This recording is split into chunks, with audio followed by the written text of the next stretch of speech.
Looking for a guaranteed way to create content that resonates with your audience? Start a podcast. Interview your ideal clients and let them choose the topic of the interview. Because if your ideal clients care about the topic, there's a good chance the rest of your audience will care about it too. Learn more at sweetfishmedia.com.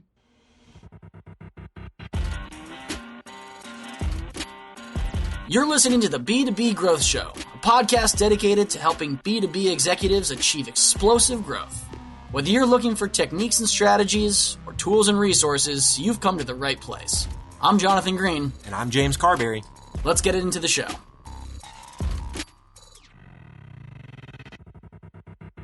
Welcome back to the B2B Growth Show. This episode is sponsored by Directive Consulting, the B2B search marketing agency. We are here today with Matt Britton. He is the founder and CEO at Suzy. Matt, how are you doing today? How are you? Great to hear from you. I am wonderful. So Matt, we're going to be talking about the story of your company's pivot and the things that you learned through the process of pivoting from, going from selling this thing to pivoting the entire brand of the company to something totally different, and what you learned through that process, kind of the why behind the pivot. I think this is going to be enormously beneficial for the folks listening to this. But before we do, I'd love for you to just explain at a high level, what is Suzy and what are you and your team up to up there? Yeah, so Suzy is a marketing intelligence, consumer intelligence software tool that essentially allows brands to target any finite group of consumers and get answers back about what they're thinking, why they're doing what they're doing instantly. Instantly meaning they're in the same meeting that they're in. So they can test concepts, packaging, copy, creative ideas, unlock new insights with real consumers actually during the same meeting that they're in. So Matt, to kind of rewind a bit, because there's obviously a pivot, leading you to what you guys are doing today. Talk to us about kind of what the company started as, and then I'm excited to dive into kind of what led you guys to ultimately pivoting to what you're doing today. Sure. I mean, so the stories of Suzy and how it was born is a very interesting one and not necessarily the common path. I had started an agency back in 2002 called Mr. Youth, which later became MRY, which was really one of the first social media marketing agencies. And we were born really out of the Facebook era being embedded in the college market, which is where our company kind of originated. And since we were doing a lot of work in the social media marketing space, very early on, we were doing a lot of work with influencers. And we built this influencer marketing software to really appease the needs of a lot of our clients called CrowdTap. Way back in 2010. And we decided to actually spin that company out because we had a lot of third parties wanting to license that software. So we actually incubated and spun out a software company from our agency. I put in a different CEO. I went on to build the agency MRY, which was acquired by Publicis, and I rejoined CrowdTap as CEO about a year and a half ago. So I rejoined CrowdTap, and when I rejoined, I entered a business where I didn't really necessarily believe in the model and the future of the business model. What CrowdTap had become when I joined it was essentially a network of 1 million consumers who had signed up to earn rewards by creating and sharing content. And I just knew in the real world that everyday consumers aren't talking about new brands on Facebook and Instagram. It's not just how consumers act in the real world. So I knew that we had to kind of shake up the business model because I didn't think the promise of that business really was strong moving forward. However, we had this super engaged network of 1 million users that I thought there had to be a better use for. And that's where Suzy was born.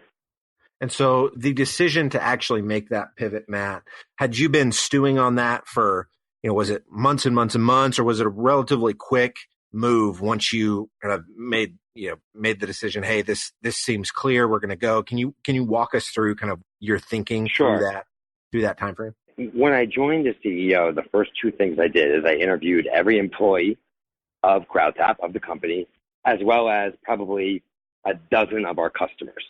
And the one common piece that I got out of it was essentially it was validating my suspicions that the influencer work that we were doing wasn't all that impactful. The customers really weren't getting the type of content or the reach that they thought they were going to get. And our employees weren't really behind that current vision. However, there was a small pocket of customers and a small pocket of employees that were using the CrowdTap technology to unlock insights. So there was a little bit of this kind of brewing when I joined. It was a very small piece of the business, and a light bulb went off my head probably the second week in that this is the real business. And even though it's only 5 to 10% of our revenue, if we focused on it and we repositioned, it could actually be an amazing company. So I learned that pretty early on, and I went through a process of trying to figure out how to operationalize that. At first, the messaging was we're going to split the businesses in two. We're going to be half influencer, half insights at first, and then, focus on both. But over time, it became clear to me, and I probably always knew all along, that we really were just going to focus specifically on this insights business. So I would say the whole process probably took about 9 months from when I joined to when I think the whole company was notified that, this insights business was really the future of where we're going. And then probably another 3 to 4 months later, the rebrand was announced. I love it. And so you mentioned, Matt, when we were talking offline, so there are a few different things that you learned kind of throughout the process. One thing that you learned was the importance of having a really simple story. Can you elaborate on that for us? Yeah, I just think there's so much jargon and buzzwords, especially in ad tech. There's so many words that are so commonly used, but the marketplace really doesn't understand what it means. So I think in order for people to really grasp what you're trying to accomplish, you really have to oversimplify. And I think a lot of product managers, a lot of entrepreneurs have problems sort of letting go with functionality that they feel is strong. But ultimately, us as buyers, whether we're consumers or us as buyers in the business world, can only comprehend so much. So I think going through the real hard exercise of distilling what is the real key unique selling proposition of what you're offering and kind of put everything else to the side is really what you need to do in order to break through in this cluttered world. All right, today's growth story is Aegis Software, a company that makes software for manufacturing operations. They were one of the first companies in their space to invest in search marketing, but as competition grew, their performance plateaued. To counter this, they hired Directive Consulting, the B2B search marketing agency. With unparalleled experience in inbound lead gen for B2B companies, Directive was able to increase Aegis's monthly online leads by 457%, while at the same time lowering their cost per lead by 147%. Now, I have a hunch that Directive can get these kind of results for you too. So head over to directiveconsulting.com and request a totally free custom proposal. That's directiveconsulting.com. All right, let's get back to this interview. Can you speak to some of the things that were maybe a struggle for you to let go of with Suzy in terms of, particular maybe type of functionality that the product had that you wanted to share as part of kind of the core story, but had to let go of in the name of, really trying to create a simple story? Sure. Well, I think with Suzy, the idea is that you can uncover and validate these, perceptions that you might have about the consumer instantly. But our product doesn't just do that. It also allows you to take a set of consumers who might have answered a question a certain way and tap that into a DMP, which then you can go target over media.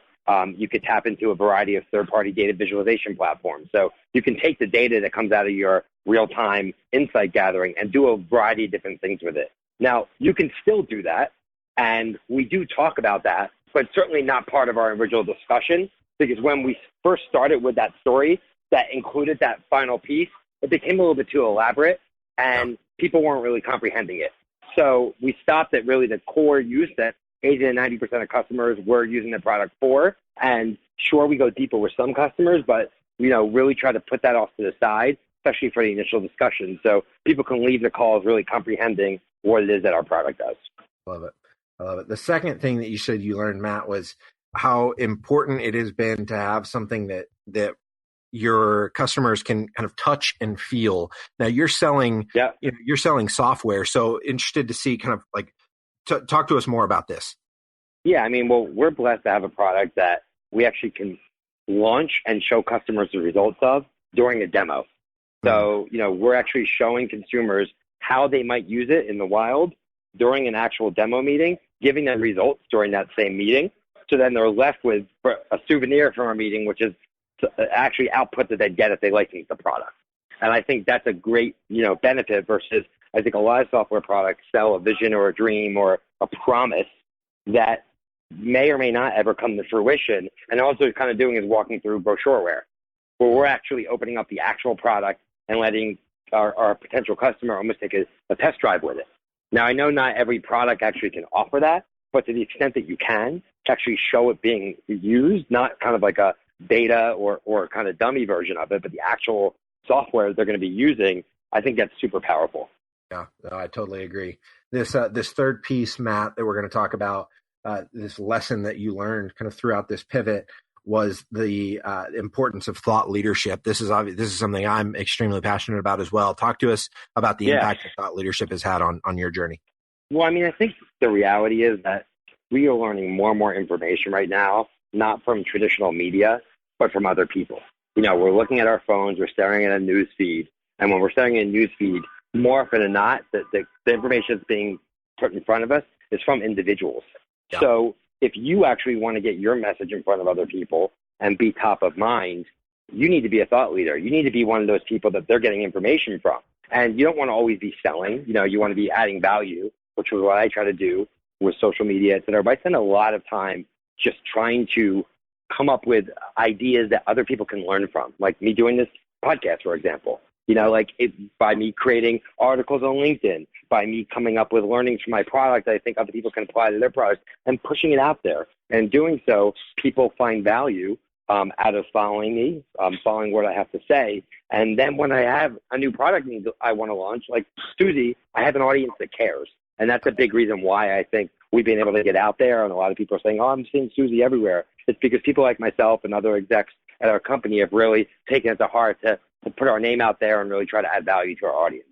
I love it, Matt. If there's somebody listening to this, they want to stay connected with you, they want to learn more about Suzy, what's the best way for them to go about doing those things? You can follow me on Twitter at MattyB, MattyB. You can learn more about me personally at mattbritton.com. That's MattyBritton.com. And to learn more about our product, go to asksuzy.com, SUZY. Wonderful, Matt. Well, again, thank you so much for your time today. This has been incredible, and I really appreciate you sharing with us. Yeah, thanks for having me. I really appreciate everything you do, and looking forward to continuing to follow you. There are lots of ways to build a community, and we've chosen to build the B2B growth community through this podcast. But because of the way podcasts work, it's really hard to engage with our listeners. And without engagement, it's tough to build a great community. So here's what we've decided to do. We're organizing small dinners across the country with our listeners and guests. No sales pitches, no agenda, just great conversations with like-minded people. We'll talk business, we'll talk family, we'll talk goals and dreams. We'll build friendships. So if you'd like to be a part of a B2B growth dinner in a city near you, go to b2bgrowthdinners.com. That's b2bgrowthdinners.com. Thank you so much for listening. Until next time.